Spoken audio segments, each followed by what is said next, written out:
Voilà, tout le monde est prêt? Alors, allons-y. Bon, je rappelle en quelques mots, toujours un peu trahir qu'essayer de résumer ce qu'on a dit, mais enfin, vous avez les textes sur le blog, hein, au cas où si vous voulez réviser plus en profondeur. En tout cas, je rappelle globalement la discussion. Il y a une discussion entre Abaye et Rava pour savoir qu'est-ce qu'on appelle alariquement min bemino ou min besheino mino. Or, Abaye disant que le critère déterminant c'est le ta'am, c'est le goût, et Rava disant que le critère déterminant c'est le shem, c'est le nom. Et on ramenait là-bas plusieurs exemples où, où ça avait une différence pratique, parce que ça avait le même shem, mais ça n'avait pas le même ta'am. Et ce qui nous intéresse, nous, c'est donc de définir qu'est-ce qu'on appelle shem ici, et qu'est-ce qu'on appelle ta'am ici, pour savoir ensuite qu'est-ce qu'on va appeler min bemino ou min besheino mino, parce que c'est, on peut dire, les catégories premières des halachot de Bitoul.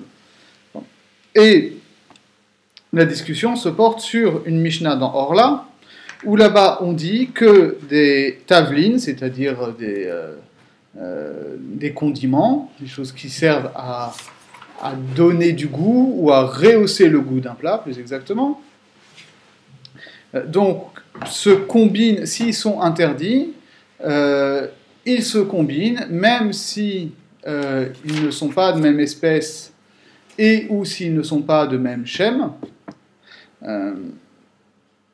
pour interdire une marmite. D'accord ? Tout ça, je passe très très vite, mais on avait vu que Rashi avait une lecture.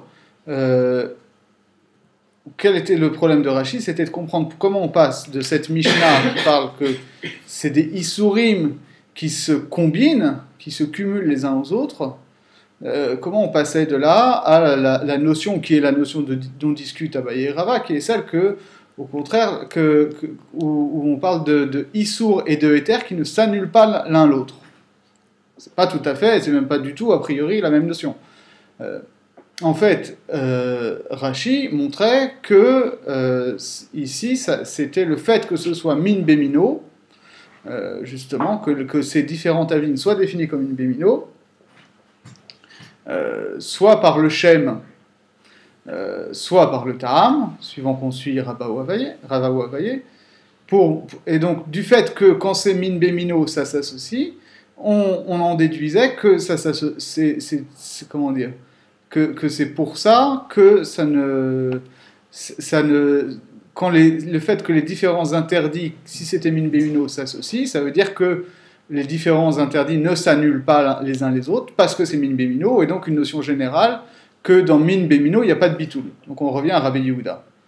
Et on avait vu aussi, ça c'est un point qui dans Rashi a l'air d'être un petit peu accessoire à la démonstration, mais qui, on va le voir dans la discussion de Tosfot, va avoir une grande importance.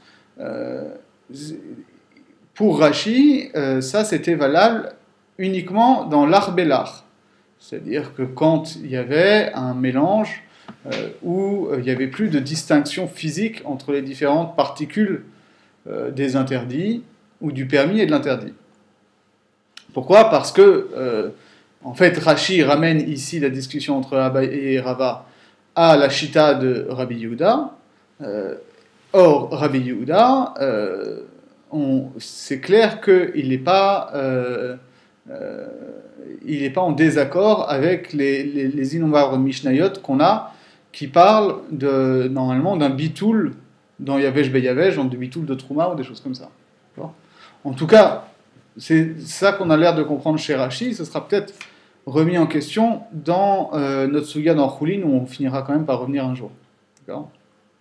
En tout cas, voilà l'histoire. Et comment est-ce que Rashi exprimait ça ? C'est que quand la Mishnah disait Tavlin, Shnaim ou Shlosha Shemot, Asurin ou Mitztarifin, des épices qui sont de même espèce et qui portent des noms différents, s'interdisent et se combinent. Rashi comprenait se combine pour interdire. Donc ça fonctionne uniquement l'art bélar. Pourquoi ? Parce que donc effectivement, dans Yavesh Beyavesh, c'est plus problématique de dire que Rabbi Yehuda pense que même dans Yavesh Beyavesh, c'est un problème. Or, c'est justement là-dessus que Tosfot va parler. D'accord? Donc, Tosfot, toujours là, dans Daf Samerva Vamoud Aleph, Dibura Matril Tavlin.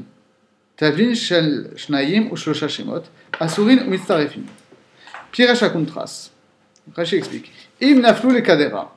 Donc, c'est un cas où les différentes épices, c'est pas juste qu'elles se sont mélangées entre elles dans un état sec, c'est qu'elles sont tombées dans une marmite et elles se sont complètement assimilées à la matière de la marmite, du contenu de la marmite, exactement.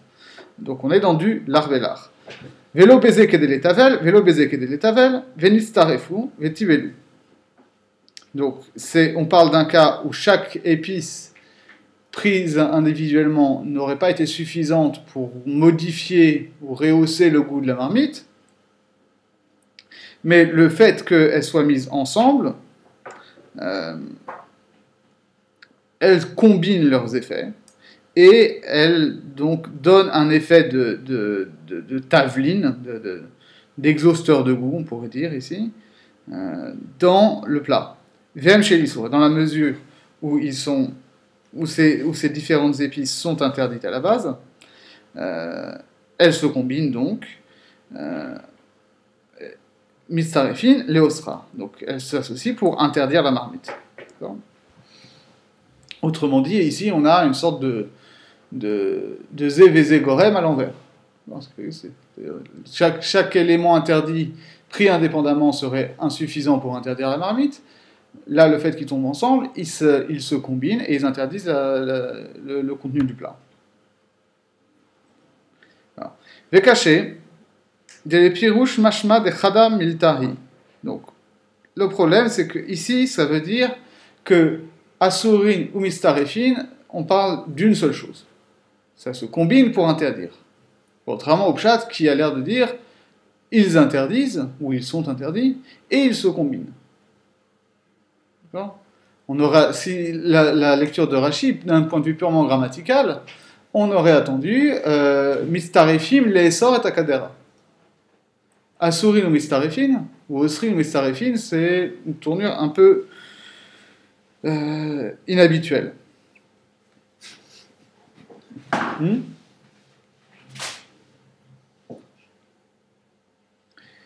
Comme le continue Tosfot. Velishna de Braïta, mashma de tre mille ninehu.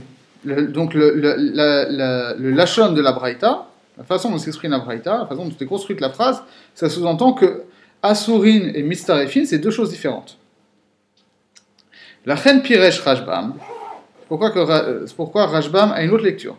Les Asurin, les Kaamar, Rotselamar, Asura Aïsa, Oakadera, Benitna Ta'am. Il dit Asurim, première section, c'est une chose, c'est le fait que elles interdisent l'art bélar. Effectivement, c'est la lecture de Rashi.